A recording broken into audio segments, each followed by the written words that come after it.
कि मैं big boss और थोड़ा बेटर खेल सकती थी वो तो मैं शायद। मानती हूँ या 110%। या ये जितने भी मेरे चाहने वाले हैं, जितने भी मुझे प्यार करते हैं, वो भी यही सोचते हैं कि मैं मतलब कुछ लोगों को खुशी है, खुशी भी है, बट मैं अंदर से जूझ रही थी कि मैं ऐसे इतना क्यों कर सकती, मैंने मैंने अपना हद क्यों पार कर दी। तो दो मतलब सब लोग बोलते हैं कि सब भूल भी चुके हैं इस बारे में, यस। मतलब ये एक फनी मीम की तरह बन गया है।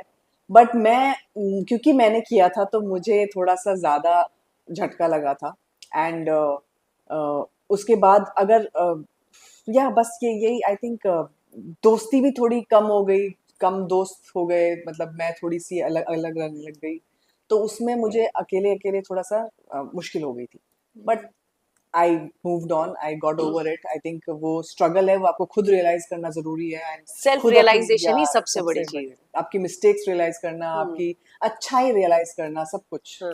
या और पता है ऐसी सिचुएशन जब लाइफ में आती है ना, तो मुझे ये बात समझ में आती है कि आपको ये पता चलता है कि आपके साथ कौन है कौन नहीं। कौन नहीं। क्योंकि जो आपके ट्रू फ्रेंड्स फैमिली है वो आपके साथ हमेशा हमेशा रहेंगे। रहेंगे। या वो आपको कभी छोड़ेंगे ही नहीं अकेला। या जस्टिफाई या मतलब ये नहीं क्योंकि करेंगे, वो आपको जज नहीं जानते करेंगे हैं। या कि या उसने ऐसा किया तो। तो आप दोस्ती छोड़ दो। हाँ। हाँ। या तो आपके साथ ऐसा हुआ कि जो दोस्त कुछ थे जो पता चले ये अच्छे दोस्त थे, ये नाम के दोस्त थे? बिल्कुल बिल्कुल पता चला काफी। आई मीन जो पहले जितने भी दोस्त थे जिनके साथ मैं होली पार्टी में जाती थी या कहीं भी किसी भी इवेंट्स में जाती थी, अवार्ड शो में साथ में गए हम लोग, तो वो दोस्ती एकदम टूट गई।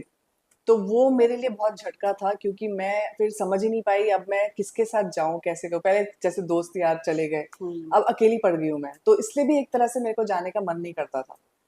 बट कुछ दोस्त हैं जो टिके रहे, जैसे? जिन्होंने जैसे कि मेरे मॉर्निंग के फ्रेंड्स, हाँ। मेरी फिल्म मॉर्निंग के डायरेक्टर गुरु सर, मंजरी फडनेस, और ये लोग टिके रहे मेरे साथ। ये लोग ने बोला कि नहीं, बिकॉज दे नो मी, उन हाँ। जानते हैं कि मैं अगर मैंने कुछ किया है तो किसी वजह से किया होगा। हम्म। मैं ऐसे ही कभी किसी को इतना बड़ी चीज मैं कभी बिना वजह नहीं करूंगी। ट्रू। तो वो लोग समझे मुझे, and they are still there with me. और मुझे भी लगता है ये ना एक एडिटेड शो है। हम्म। आप वो देखते हैं जो वो लोग दिखाना दिखाना चाह रहे हैं चाह आपको। रहे हैं। इट्स सिचुएशनल, मतलब वो सिचुएशन हाँ। ऐसा बना देते हैं तो वो बन जाता है, और प्लस वो दिखाना वही एडिटिंग चाहते का हैं। कमाल है ये। एडिटिंग का कमाल है प्लस। एंड हाँ, मतलब थोड़ा बिग बॉस भी गेम खेलते ही है, हम्म। मतलब वहां पे गेम तो चलता ही रहता है। तो और ठीक तब है। तो लाइव फीड भी नहीं होती थी, अब तो 24/7 लाइव फीड लाइव है, तो फीड है। चीजें आसान हो जाती है। हाँ कि हाँ अच्छा ये हुआ था एपिसोड में तो ये देखा, लेकिन हुआ रियलिटी में ऐसा था इसलिए ये रिएक्शन हाँ। निकला ये नहीं था। था हाँ, हमारे टाइम पे नहीं था ऐसा। आपके टाइम या में नहीं था। या पर ये जो इंसिडेंट हुआ था वो दो लोगों के बीच में हुआ था। हम्म क्या जिसके साथ हुआ था हम्म। अ, उससे आपने माफी मांग ली थी और उन्होंने आपको माफ कर दिया था ना? हम मतलब दोनों तरफ से ही थी दो, क्योंकि। हाँ, पर माफी ना, मतलब हम लोग की दोस्ती हो चुकी थी, मतलब हमने साथ में फिर म्यूजिक वीडियो भी हाँ। किया। बट आई थिंक एक इंटरव्यू में मैंने थोड़ा सा कह दिया कि मुझे रिग्रेट नहीं है इस चीज का, तो वो चीज थोड़ी सी उनको हर्ट कर गई होगी। बट माफी उन्होंने भी नहीं मांगी है। हाँ वही। तो दोनों में से अगर कोई माफी मांगा ही नहीं है तो फिर अब अपने अपने रास्ते चले गए हैं।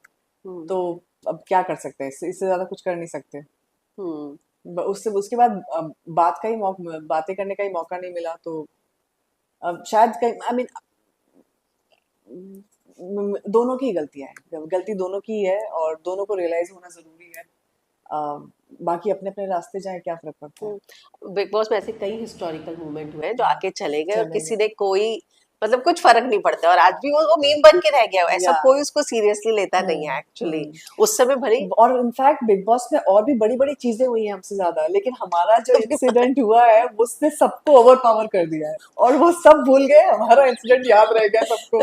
हिस्टोरिकल सीजन था ना वो, या ट्रू। इसके लिए या मतलब बिग बॉस 13 की हर चीज हिस्टोरिकल है। हिस्टोरिकल फिर वह है। चाहे छोटी हो चाहे बड़ी हो। या है ना? Very true. या है ना? पर पता है उस सीजन को हिमांशी ने